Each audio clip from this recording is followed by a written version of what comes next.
The encounter is simply too extensive and complicated to recount in full here. What would have taken us 25 to 30 minutes in our time took us 3 days in the experience. After collapsing dead, which I was not aware of because it had to have happened quickly, the complete events of my life flashed across my head in an instant. This process took less than a second, a fraction of a second in my opinion. It was pretty comprehensive in that it reminded me of many things I had completely forgotten about years before. Immediately following this, some automatic mechanism in my head started, causing me to involuntarily judge myself. This was done without any conscious or rational consideration. It was sudden and uncontrollable, as though some unknown program had suddenly activated and executed in my consciousness. Because of what happened afterwards, the verdict had to be bad. I had no idea what my opinion of myself was because there was no inner voice speaking or any other way of knowing inwardly. I fell through the ground, as if it were no longer solid and I were skydiving or something. I'm not sure how to put this experience into words because there's nothing I can think of to describe it other than the fact that I literally dropped through the earth, rocks, minerals, water, and so on. It wasn't so much a tunnel as it was an actual passage through the solids, which were anything but solid at this point, as though the links between the Earth's atoms were irrelevant, and I just passed through them. I could see rocks, sand grains, earth, and other things passing by my vision. Despite the fact that I could feel things flowing through me, there was no friction or pain. It was, nevertheless, quite frightening. I banged into a floor in the hallway after what felt like an eternity. This was excruciatingly painful, and the floor was exceedingly hard, flat, and chilly. After regaining my calm and standing up, I discovered I had landed on a highly polished green marble floor within a hallway that led in both directions and was flanked by doors on both sides. The hallway walls were also clad in the same green marble tiles. These were fairly enormous, measuring between 28 and 36 inches square. They were completely smooth and finely polished. Even though there were no lights anywhere, the hallways were well and uniformly lit, even though they were smoother than fine glass and highly reflecting. I was quite bewildered and worried at the time. I hurried down one corridor only to find no end and only more and more doors lined the corridor. So I decided to try to figure out where I was and what was going on by opening a door. Behind this door was an empty room, with the exception of a woman and a toilet in the center of the room, which she was cleaning while on her knees. She wore tattered and unclean clothes and ignored me until I spoke to her. I inquired about her identity, where I was and what was going on. She instructed me to leave her alone. "He's always watching. Go away," she continued. When I urged her to stop and talk to me, she replied, "I can't." I urged her to please stop what she was doing and explain everything to me. "He is always watching," she simply stated. "I need to clean the toilet." I urged her again to stop, and she stated she couldn't and had to leave right away.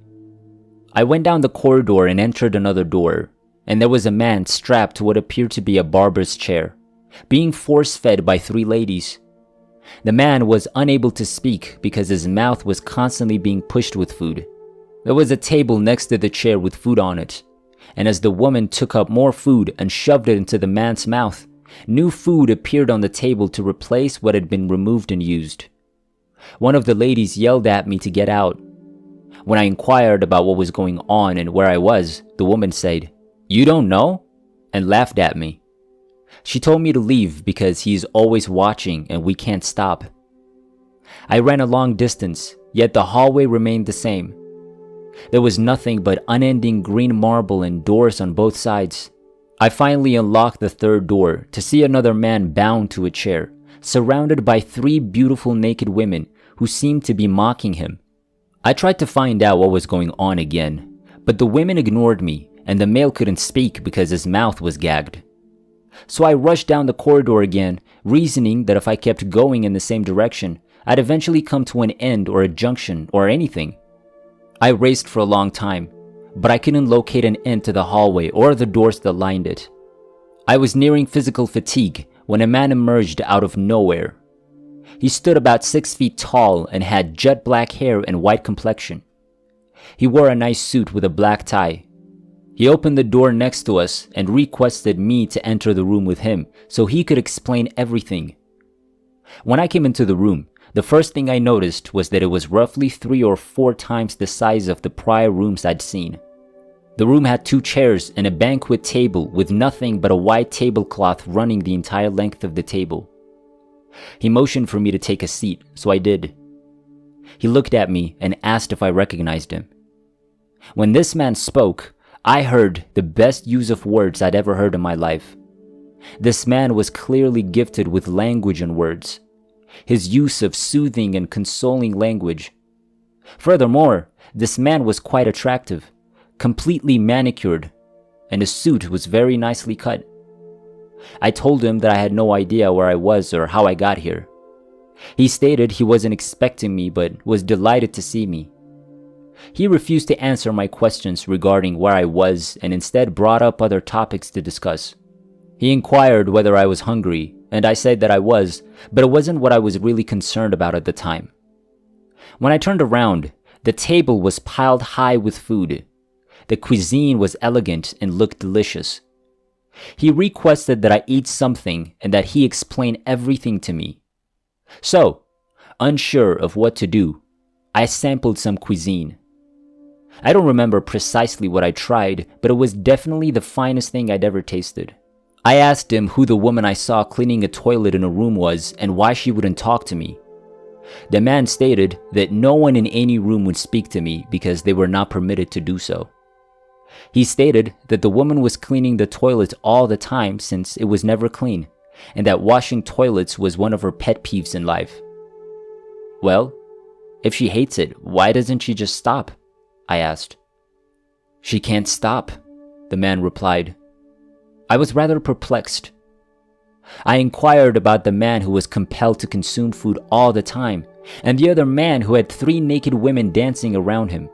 The man who was force-fed food was gluttonous, whilst the other man adored sex and would now spend forever staring at the most beautiful ladies, but never being allowed to touch them. The man asked me again if I recognized him. I responded no, but at this point, I was terrified. Things were not going well.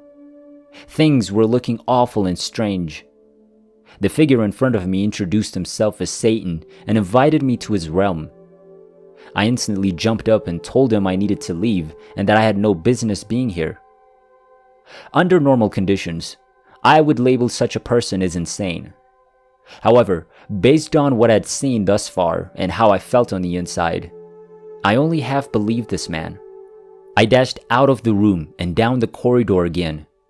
The never-ending corridor. I felt stupid, but I was afraid and kept running. Behind me, I could hear a man chuckling. "Where are you going?"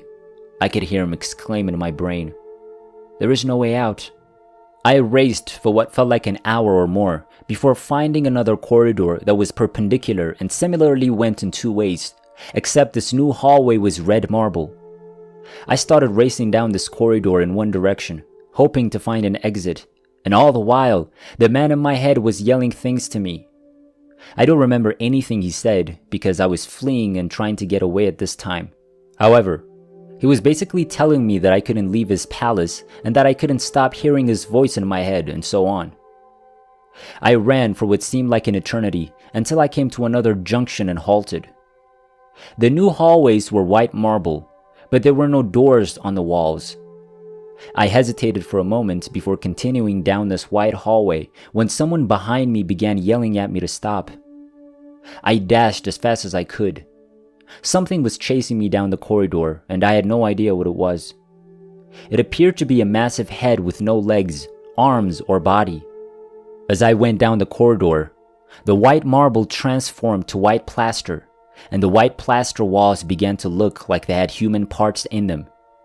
As I rushed forward, it became clear that there were people pasted into the walls who were still alive. The plaster then changed into a flexible white material, and the individuals in the walls tried to grab me. The creature chasing me down the hall kept screaming at me to halt, but I didn't. When I got to the end, it was a dead end. I was so terrified that I ran straight into it, where I recall my face and body being crushed against the wall at the end of the corridor. But before I tumbled down, the monster after me crashed right into the back of me, driving me through the wall and into full darkness. The blackness is completely devoid of light. I couldn't see anything. I'm not sure if I was falling, floating, or soaring. I was no longer aware of gravity. I believe I went immobile at some point. Then, I believe a white light appeared and surrounded me, and I found myself in a chamber. I'm not even sure where I was. It was like being in a room, but there were no walls, ceilings, or floors. Just this magnificent white light all around. Then another man approached me and requested me to sit down, and a chair appeared behind me, so I sat down. This dude came in and sat in the chair 8 feet in front of me. He inquired as to my well-being. I informed the man I was in a lot of pain, since I had just hit a solid wall and then been forced through it, feeling every bone in my body cracked and crushed. But somehow, I was fine now. In any case, I seemed fine. When I questioned who he was, he said, "Well, don't you want to know where you were before and who that other man was?"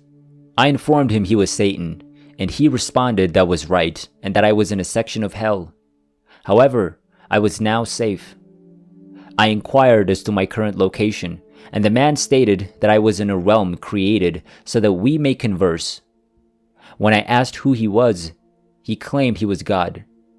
At this moment, I was at a loss for words, but I questioned him as to why he spared me from hell, and if that was what he wanted to do.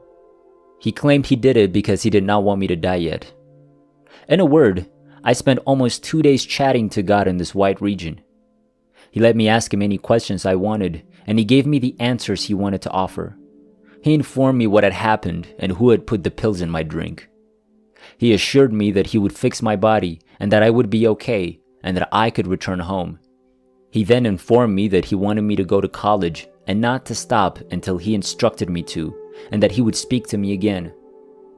I thanked him and then found myself back in my body. When I awoke, all of my pals were gazing at me and panicked. I stood up and told them the person who had put drugs in my drink and that they were no longer my buddies.